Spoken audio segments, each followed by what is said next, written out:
Greetings, ladies and gentlemen, boys and girls, planeswalkers of all ages. I'm GC Smith, and welcome to a Magic the Gathering video. Yes, I know it's been a long time since I've done one of these, but hey, I'm back, and it's Battle for Zendikar spoiler season! It's amazing. Now, while technically the spoiler season may not actually start until next Monday, PAX Prime was this weekend, and we had a lot of spoilers at the Battle for Zendikar preview show, and the various preview events they've had going on this entire weekend.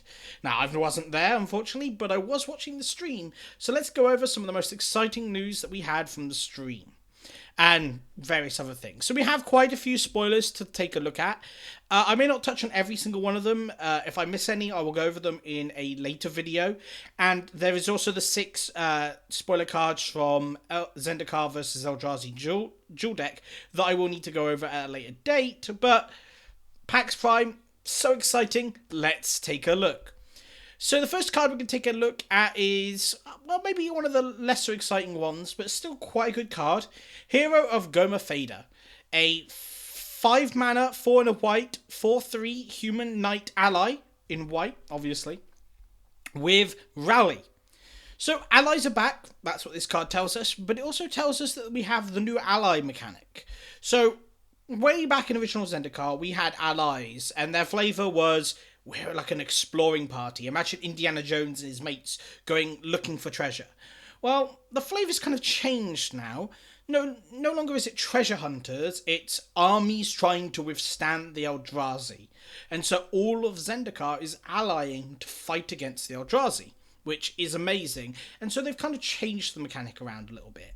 So if you remember original Zendikar, and I didn't play them, but I've seen cards from it, you'll see that the cards had, whenever this or another ally enters the battlefield, all allies get an effect. Well, not anymore. It's been tweaked slightly. Let's take a look at Rally. Whenever a hero of Goma Fader or another ally enters the battlefield under your control, all creatures you control gain indestructible to end turn. All creatures. So, let's take a look at this and say, well, it's really quite cool. It's keyworded now, so we don't have to worry about like just randomly seeing the text. I mean, we're going to see the text on every card that has it, but it's still pretty nice to have it as a keyword.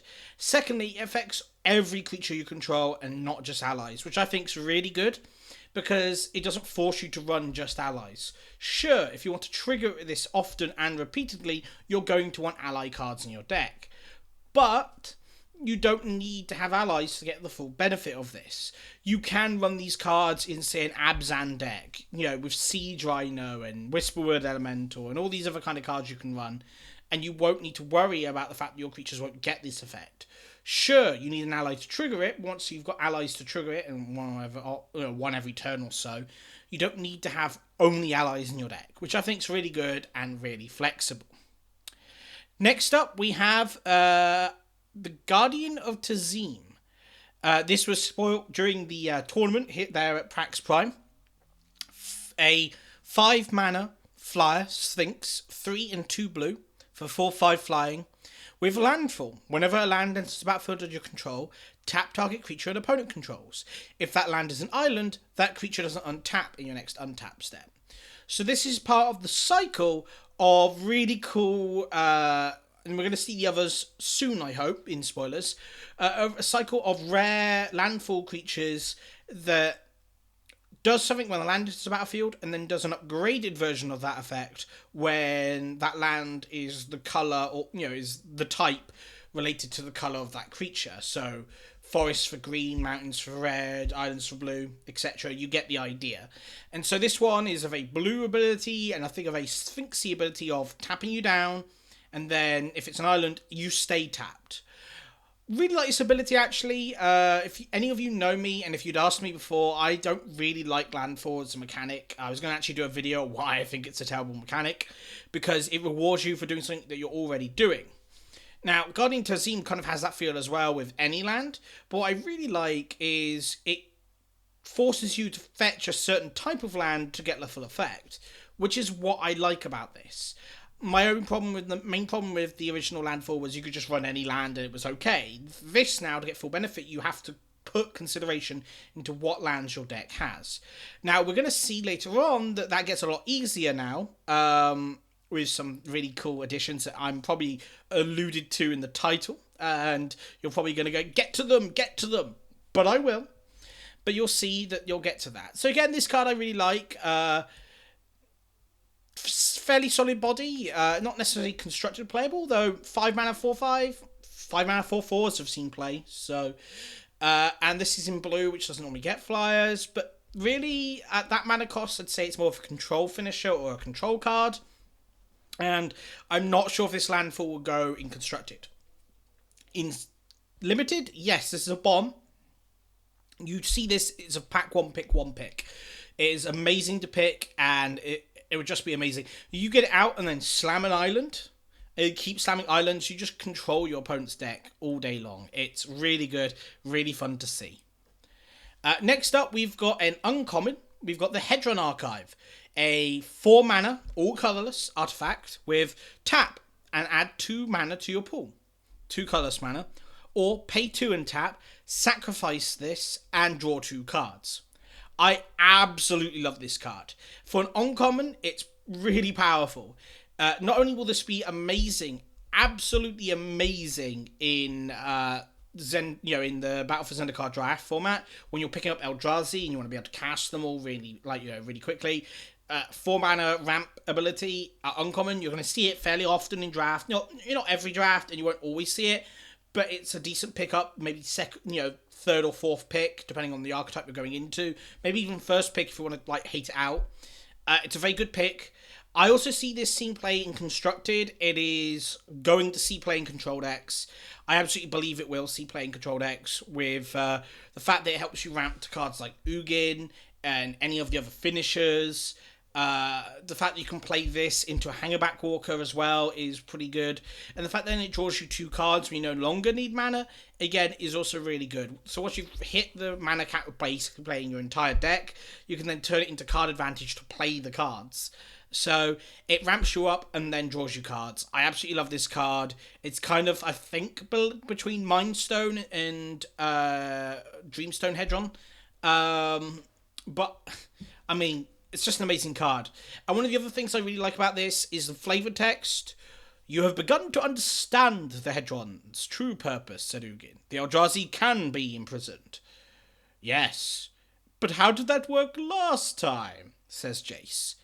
And I'm like, really, Jace? You released them last time. Yeah, okay, it didn't quite work that well, but it worked for 6,000 years, and it would have worked for longer if you hadn't come with Chandra and stuff and ruined it. Take the blame, Jace. Yeah. Really nice flavor text, really snarky Jace, really cool card at uncommon. Really nice to see this, and I think it will see a lot of play moving forward. Next up, we have another cool uncommon, Rolling Thunder. X red for sorcery. Rolling Thunder deals X damage divided as you choose amongst any number of target creatures and or players. Great card in limited. This card's going to be an absolute bomb in limited. You can put so much mana into it and just divide it amongst all creatures and players. In Modern Masters, Comet Storm is great, and this is basically Comet Storm.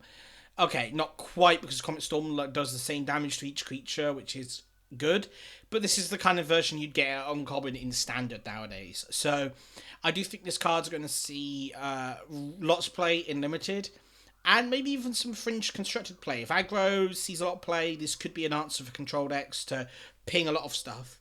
I think personally it's a little too slow for actual constructed dealing with aggro, but it's not a bad card anyway. And moving on into another red card, we're going to take a look at one of the new mechanics on a card. Radiant Flames. 3 mana, 2 and a red for a sorcery. Converge. Radiant Flames deals X damage to each creature, where X is the number of colours of mana spent to cast Radiant Flames. So if you use 2 colours on the red, it deals 1 damage to every creature. If you put in 2 different colours, so like red and blue in a colourless, 2 damage, red, blue, white, 3 damage. Obviously, the maximum damage this can ever do is 3, because you can only ever spend 3 mana for it. So this is a really good card. I absolutely love this card. People keep comparing this to Anger of the Gods, and while it serves a similar purpose, it is not Anger of the Gods. One of the problems Anger the Gods had was it was great when you needed to deal 3 damage to everything, but it was really hard to run it with cards like Sylvan Caryatid and various effects like that. With Radiant Flames, you can tailor this to fit the battlefield position. Not only is it easier to cast in most other decks because you only need 1 red, not double red, but more importantly, you can tailor the amount of damage you do. So if there was a Sylvan Caryatid type mana ramper at 3 toughness, and all your opponent's creatures had 1 or 2 toughness, you could make it deal 2 damage if you wanted. And then if you wanted to do 3 damage, you could. If you only wanted to do 1 damage, you could. This is a really nice board sweeper. I really like it. It's flexible. And one of the reasons cards like all the various commands get seen a lot of play is their flexibility. Sure, they can do lots of different things, and they do each of them kind of well.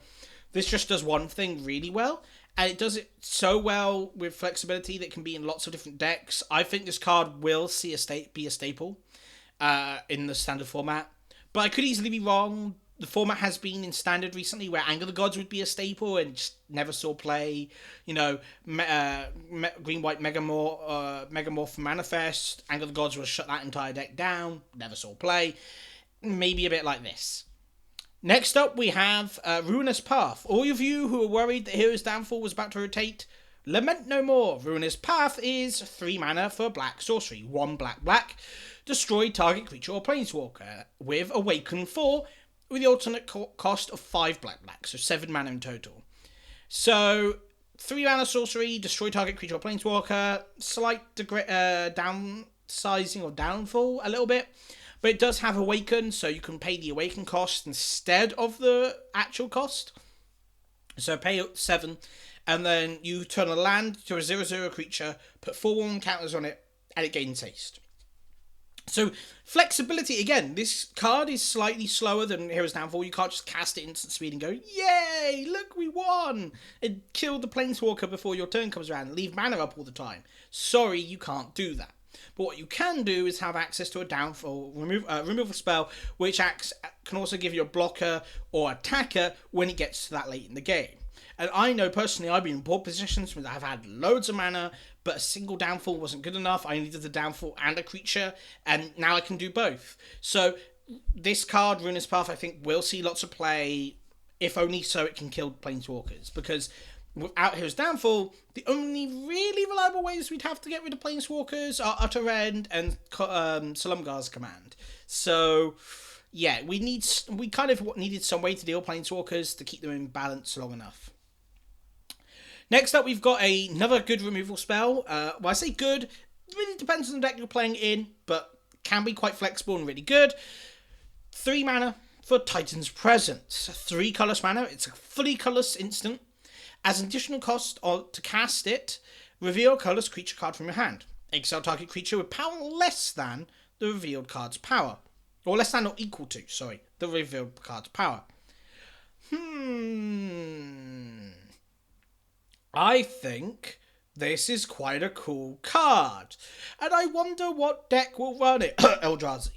The fact that every Eldrazi card in this set is going to be colorless by the looks of it makes this card great in an Eldrazi themed mid-range deck.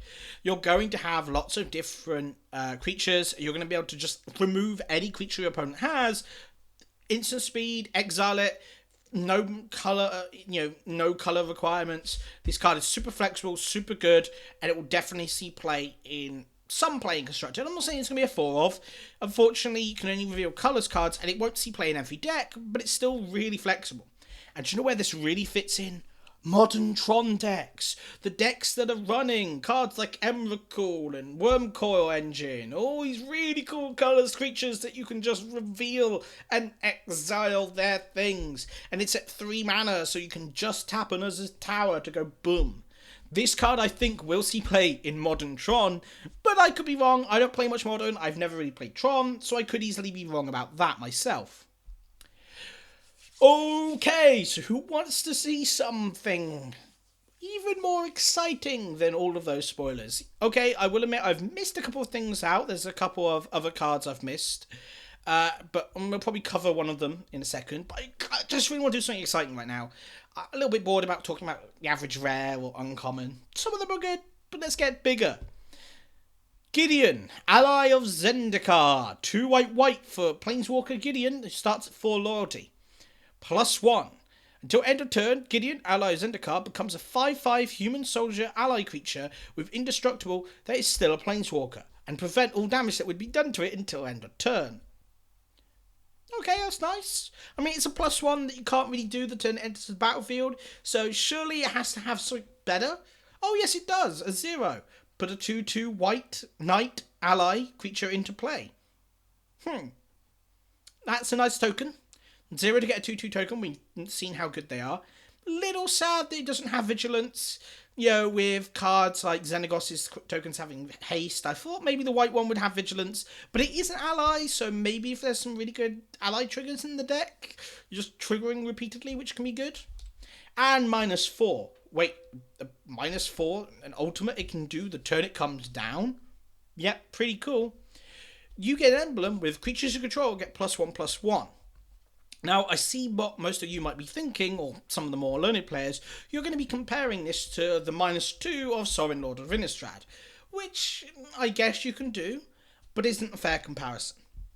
Gideon Ally of Zendikar gives you toughness, so already not quite the same as Sorin's only +1/+0, getting +1/+1 is really good.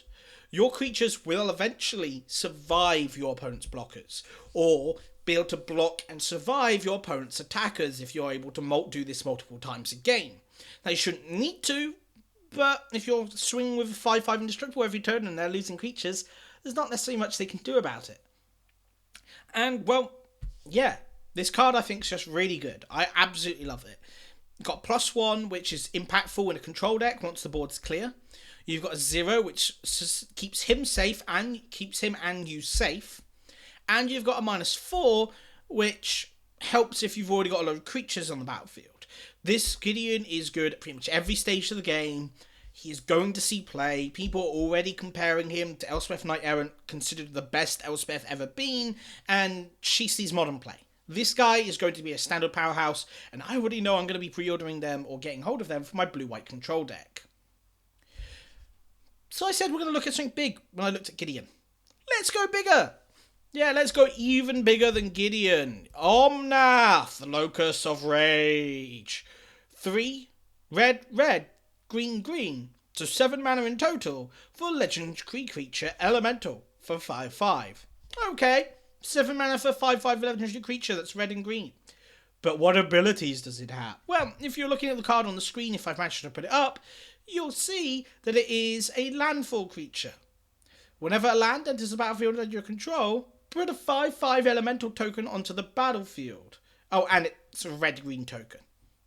Okay, so a 7 mana 5/5 that whenever you play a creature, play a land, gets you a 5/5. We've seen landfalls similar to those kind of things in the Balefs, in Original Zendikar that gave you token 3/3 beast tokens, I think it was, with landfall. Oh, but there's more.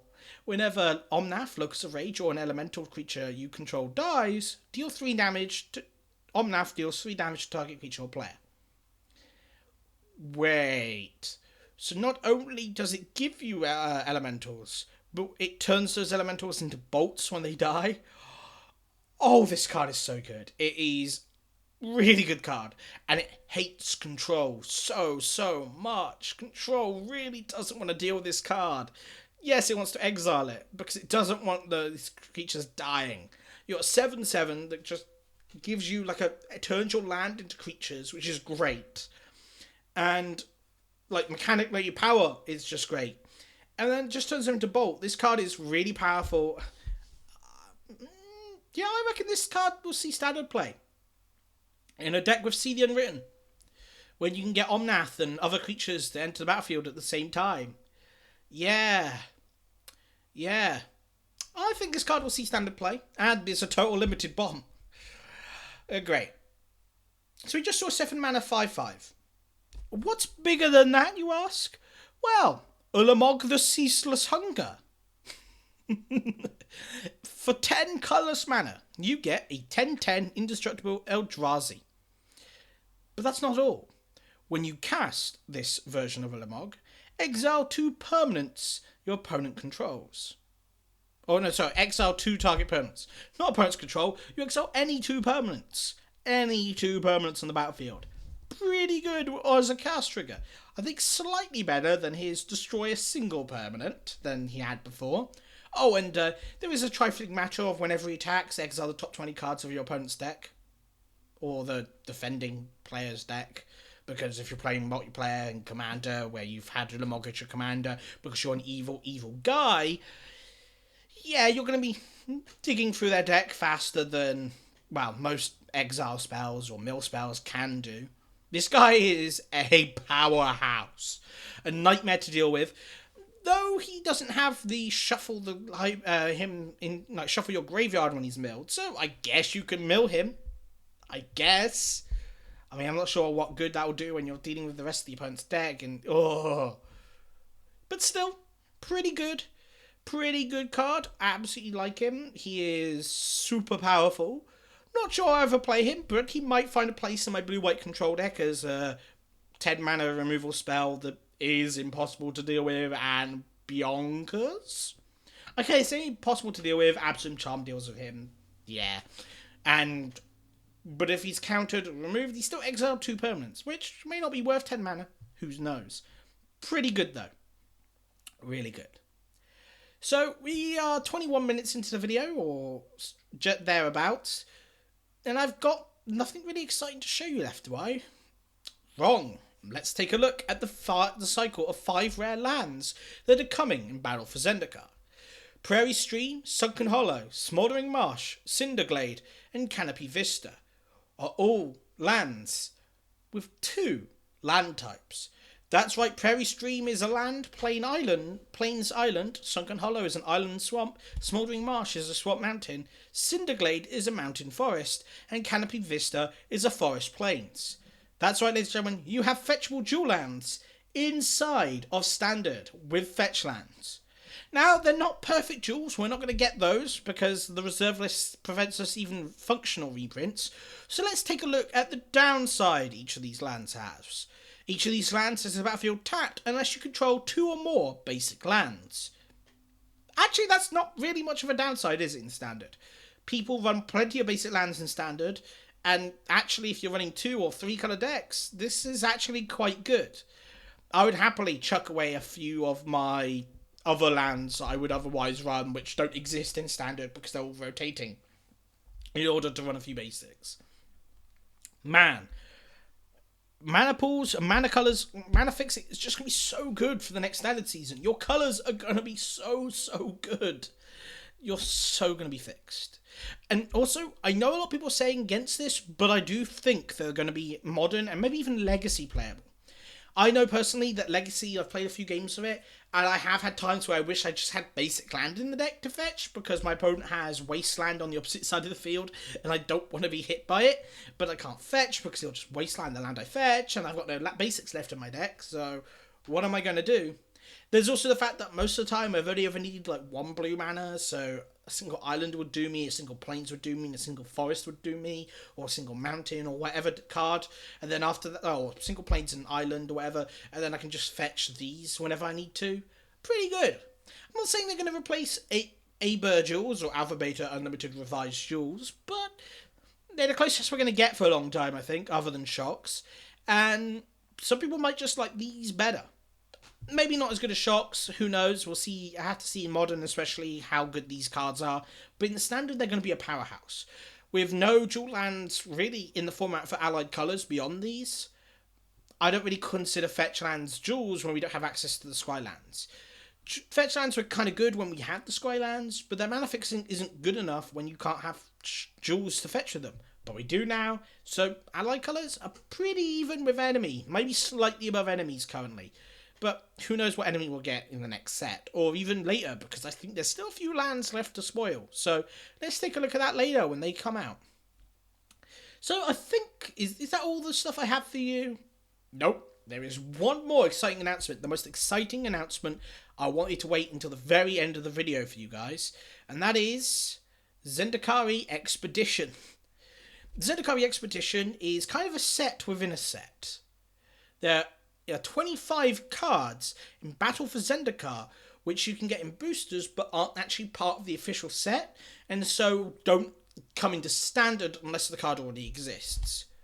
So what are these 25 cards, you ask? Well, 5 of them are full art versions of these new dual lands that you're getting in Battle for Zendikar, all in foil. So what are the other 20? Well, brace yourself for a second if you're watching this entire video up until this point, or click the description link I hopefully put below for you to speed through to this part in a 25-minute video. Well, we're going to be taking a look at full art fetch lands and full art shock lands. That's right, ladies and gentlemen, there are 10 full art fetches and 10 full art shocks to get a hold of in Battle for Zendikar boosters. Each of these is foil and basically a mythic rare rarity, so they've been said to basically be as rare as 4 mythic rares, which means maybe 1 or 2 a booster case, so not that common.